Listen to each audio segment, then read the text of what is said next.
Hello everyone and a very warm welcome to day 7 of our 18-day UPSC Rapid Revision. Let's just dive right into it today with full energy because आज हम एक ऐसा section tackle करने वाले हैं जो आपको exam में literally direct hit marks दिला सकता है. Today we are focusing on India's 107 national parks and 4 biodiversity hotspots. UPSC का पैटर्न अब पूरी तरह चेंज हो गया है. They don't just want names anymore. उन्हें in-depth details चाहिए, like the rivers flowing through them, the specific vegetation zones और वहाँ के endemic species. तो आज का हमारा गोल बिल्कुल crystal clear है. We're going to decode these areas systematically, ताकि एग्जाम हॉल में आपका एक भी मार्क मिस ना हो. To get our brains warmed up, let's start with a classic PYQ challenge. ध्यान से सुनिए इस क्वेश्चन को. Which national park lies completely in the temperate alpine zone? Is it Namdapha, Neora Valley or the Valley of Flowers? ये एक typical pattern question है जो आपकी vegetation geography को solid test करता है. So lock your answers in your mind. हम इसका सही जवाब इस explainer के end में reveal करेंगे. Stick around, क्योंकि वहां तक पहुंचने का सफर actually बहुत interesting होने वाला है. Before we get too deep, here is our strategic roadmap for today. Number 1, the Direct Hit Challenge. 2, the Science of Biodiversity Hotspots. 3, mapping key national parks. 4, hotspots versus marine hope spots. And number 5, our final exam strategy. Let's get moving. All right, moving into section 1, the science of biodiversity hotspots. Let's decode Norman Mayer's strict criteria. Major PYQ alert here, guys. हम बात कर रहे हैं biodiversity hotspots की, right? This is a concept originally developed by Norman Myers.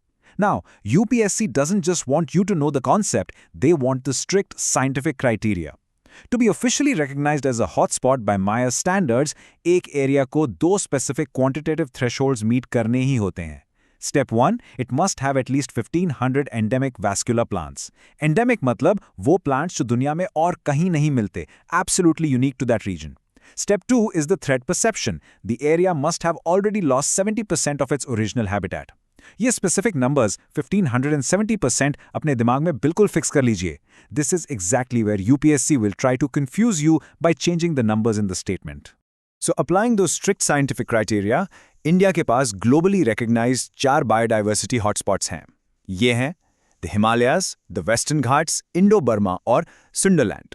सुनने में बड़ा simple लगता है ना? Just 4 names याद कर लेंगे. But wait, you really need to pay attention here. क्योंकि यहाँ एग्जामिनर एक मेजर यूपीएससी ट्रैप सेट करता है स्पेसिफिकली हमारे आइलैंड्स को लेकर. ध्यान से देखिए इस क्लासिक ट्रैप को. ज्यादातर एस्पिरेंट्स नेचुरली सोचते हैं कि अंडमान एंड निकोबार आइलैंड्स एक ही ग्रुप है, तो वो ऑब्वियसली एक ही हॉटस्पॉट का पार्ट होंगे. बिल्कुल गलत. Examiners purposefully split them in the options just to test you. The Andaman Islands actually fall under the Indo-Burma hotspot, जबकि the Nicobar Islands are a part of the Sundaland hotspot. ये distinction समझना बहुत ही ज़रूरी है.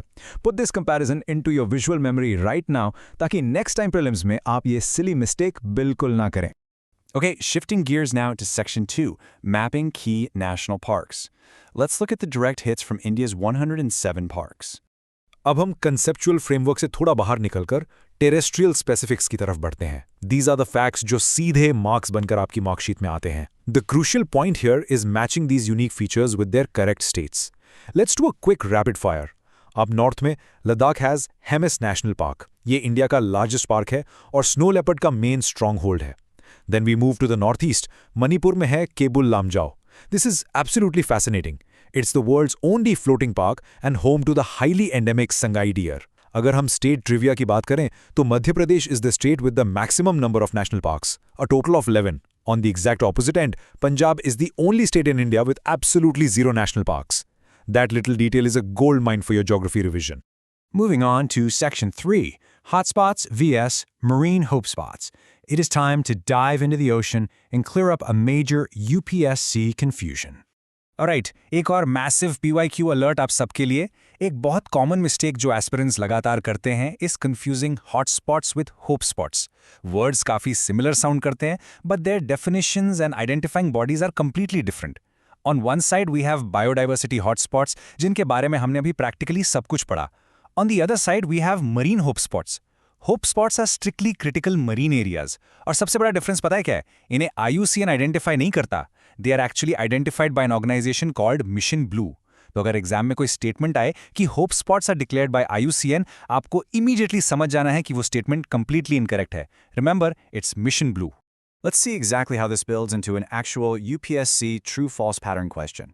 मान लीजिए आपके paper में दो statements आते हैं hope spots के बारे में. Statement 1 says they are endangered terrestrial regions.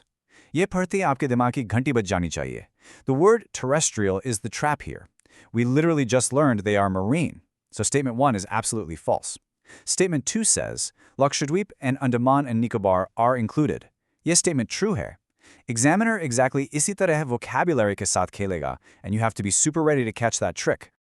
Finally, Section 4, Final Exam Strategy. Let's close the loop on today's session. We've covered the scientific criteria, mapped the key parks, and cleared up the whole hotspots versus hope spots confusion.